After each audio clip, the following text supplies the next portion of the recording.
Ex-fiancé ni Carla Estrada na si Jam Ignacio allegedly ay di umano binugbog nito ang kanyang current fiancé.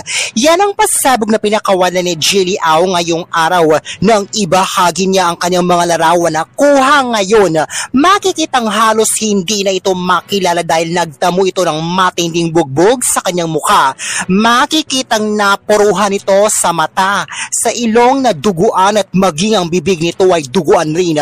Halos mawasak na ang mukha nito dahil ayon sa kanya ay walang awa raw siyang di umano allegedly binugbog ni Jam Ignacio na ex-fiancé ni Carla Estrada.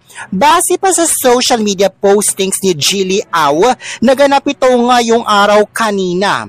Makikita sa IG story ni Jilly Au na nagtungo pa sila ni Jam Ignacio kahapon sa isang nail salon. Sa ibinahagi ni Jilly Au sa kanyang Instagram story, habang ginagawa ang kanyang mga kuko ay aligaga at hindi mapakali si Jam Ignacio. Sa caption pa nga ay say ni Jilly Au, "Jam Ignacio, inip ka na, Ate Carla, pabilis daw, hehehe." Kapansin-pansin na binanggit ni Jilly Au ang pangalan ni Carla na siyang ex-fiancé ni Jam. Dilit mo yung pangit.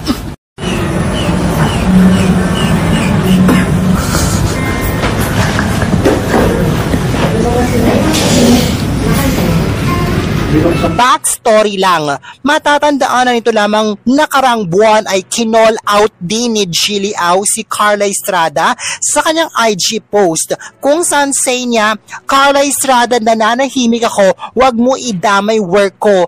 Nananahimik ako, mami." Ngayong araw ay ginulat ni Jilly Au ang publiko kung saan ipinost niya ang kanyang larawan kung saan makikitang bugbog sarado siya at halos hindi na makilala. Say niya si Jam Ignacio raw di umano allegedly ang gumawa nito.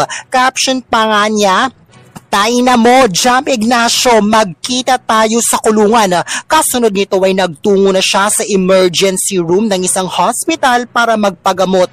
Sa post naman nito sa social media kung saan ibinahagi niya ang kanyang bugbog saradong duguan na mukha, say na sa caption, "Happy Valentine's, Pang-ina mo, Jam Ignacio, mapapatay mo ako. Wala akong ginawang masama para ganituhin mo ko. Halos mamatay ako sa ginawa mo, papakulong kita."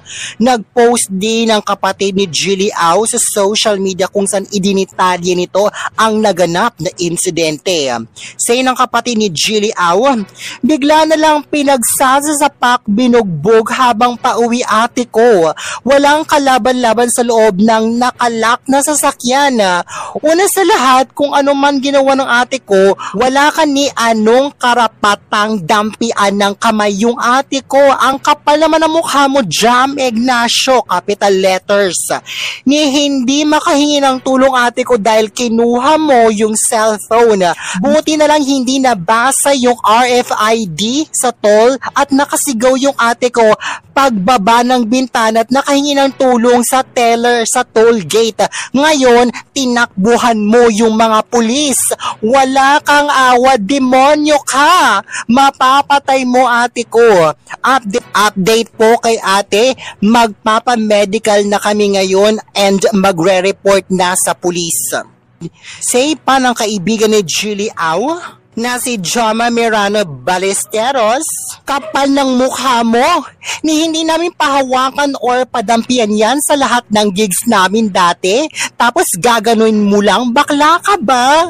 Mayabang ka, may baril ka, alisin mo yang harapin mo kaming angels. Shootang ina mo, punong-puno na ako, tagal ko na nanahimik. Ngayon, naisiwalat ng lahat ni Mima at Real Jilly Au na mas masaul ka pa sa hayop ka."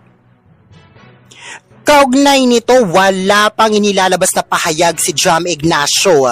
Makikita naman sa kanyang IG account na naka-turn off na ang comment section nito. Anong say mo sa isyung ito?